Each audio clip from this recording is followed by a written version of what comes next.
महाराष्ट्रात पुन्हा एकदा छात्रों की गूंज कार्यक्रमाचं आयोजन। पुण्यानंतर राहुल गांधी मुख्यमंत्री फडणवीसांच्या नागपूरमध्ये विद्यार्थ्यांशी संवाद साधणार। काँग्रेस नेत्या यशोमती ठाकूर यांच्याकडून घोषणा। राज्याचे नवे लोकायुक्त म्हणून माजी न्यायमूर्ती सुनील शुक्रे यांनी घेतली शपथ। राज्यपाल जिष्णुदेव वर्मा यांच्या उपस्थितीमध्ये पार पडला शपथविधी। मुख्यमंत्री देवेंद्र फडणवीस, उपमुख्यमंत्री एकनाथ शिंदे, विधानसभा अध्यक्षांची उपस्थिती। परभणीत रिपब्लिकन सेनेचे मुख्य कार्यकारी अधिकाऱ्यांच्या दालनासमोर ठिय्या आंदोलन। जिल्हा परिषदेच्या वैद्यकीय विभागामध्ये भ्रष्टाचार करणाऱ्या अधिकाऱ्यांवर निलंबनाची कारवाई करा, आंदोलकांची मागणी।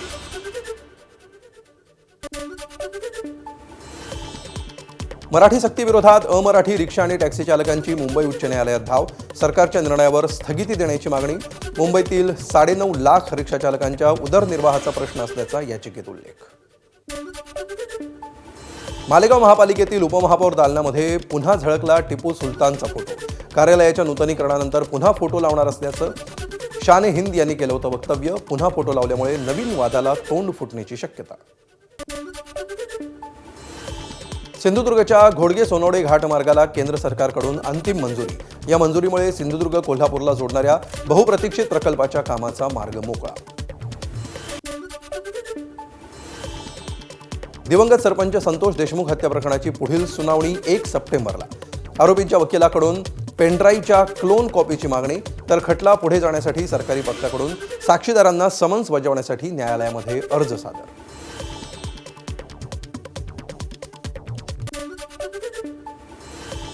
ऑनलाईन फसवणूक करणाऱ्या आंतरराज्यीय टोळीचा पनवेल पोलिसांकडून पर्दाफाश। करंजाडे परिसरातील एका कॉल सेंटरवर छापा टाकत 4 आरोपींना अटक। आरोपींकडून 3,95,000 रुपयांचा मुद्देमाल जप्त।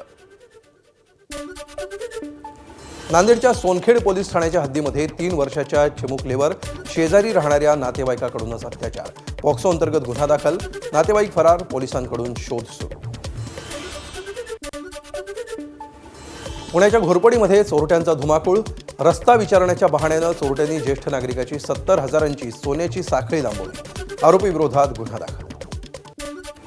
मुंबईतील विद्याविहारमध्ये रस्ता रुंदीकरणादरम्यान सोमय्या कॉलेजचा विद्यार्थी जखमी। बांधकामावेळी लोखंडी बीम डोक्यात पडल्यानं घटना। महापालिकेच्या भोंगळ कारभारावर नागरिकांचा संताप।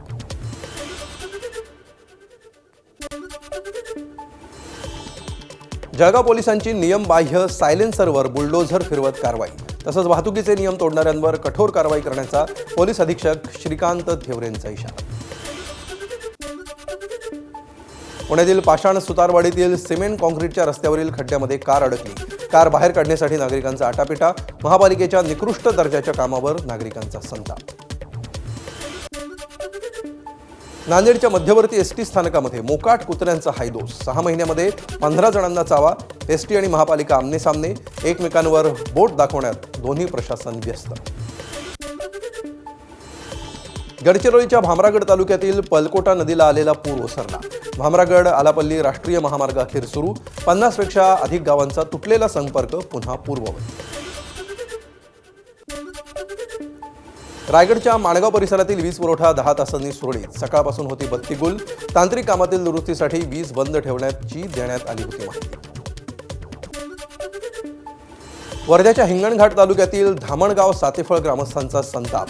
बिल भरूनही 8 दिवसांपासून पाणी बंद। अभियंत्यांच्या खुर्चीला हार घालून केला निषेध। जळगाव MIDCला D+ दर्जा। उद्योगमंत्री उदय सामंत यांची घोषणा। जळगावमध्ये उद्योजकांकडून जल्लोष। पालकमंत्री गुलाबराव पाटलांचं उद्योजकांनी पेढे भरवत केलं स्वागत। ठाणे ते पालघर दरम्यान बुलेट ट्रेन कॉरिडॉरच्या कामाला वेग। ठाणे, विरार आणि बोईसर या 3 स्थानकांचं बांधकाम सुरू। सांगलीच्या खानापूर तालुक्यातील बाणूरगड किल्ल्यावर हिंदवी स्वराज्याचे गुप्तहेर प्रमुख बहिर्जी नाईक यांचा पराक्रम स्मृती दिन साजरा। नाईक यांच्या समाधीस्थळी भव्य स्मारक उभारण्याची मागणी। कोलंबो कसोटीमध्ये 3ऱ्या दिवशी भारतीय गोलंदाजांचं वर्चस्व। फॉलोऑन टाळण्यासाठी श्रीलंकेला अजूनही 39 धावांची आवश्यकता। 3ऱ्या दिवसाअखेर श्रीलंकेच्या 8 बाद 265 धावा।